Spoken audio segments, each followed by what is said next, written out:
আসসালামু আলাইকুম রহমতুল্লাহ। আজকে একটা কমন সমস্যা নিয়ে আসলাম। সেটা হলো মহিলাদের সাদা স্রাব। সাদা স্রাব মহিলাদের জন্য একটা কমন সমস্যা।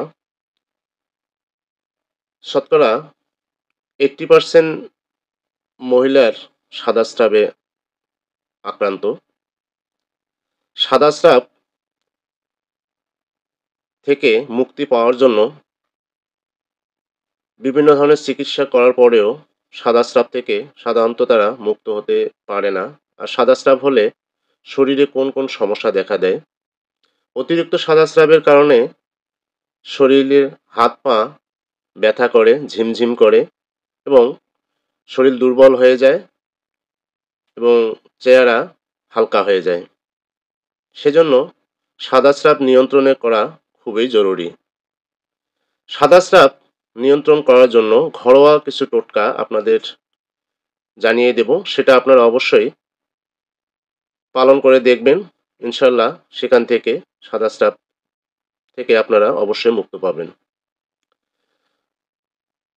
সাদা স্রাবে সকাল ও সন্ধ্যা ২ চা চামচ পেঁয়াজের রস এবং সমপরিমাণ মধু মিশিয়ে পান করুন। দেখবেন আস্তে আস্তে সাদা স্রাব নিয়ন্ত্রণে আসবে। জিরে বাটার জলের সাথে মিশিয়ে খেলে উপকার পাবেন।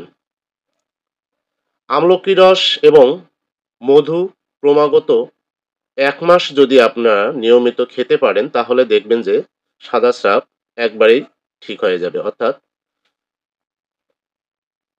আপনার যে সমস্যাটা আছে ঠিক সমাধান হয়ে যাবে।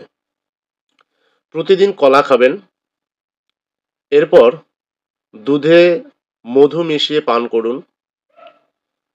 এতে আপনার স্বাস্থ্য সঠিকভাবে সাদা স্রাব থেকে আপনি মুক্ত পাবেন। আপনার দুর্বলতা কমে আসবে, হাত পা চাবাচাবি কমে আসবে এবং আরেকটি টোটকা আপনাকে জানিয়ে দিই, সেটা হলো প্রতিদিন রাত্রেবেলা ২-৩ চাকা পরিমাণ কাঁচা কলা কেটে ১ গ্লাস পানিতে ভিজিয়ে রাখবেন এবং সকালবেলা সেটা পান করবেন। দেখবেন যে সাদা স্রাব আপনার ভালো হয়ে গেছে।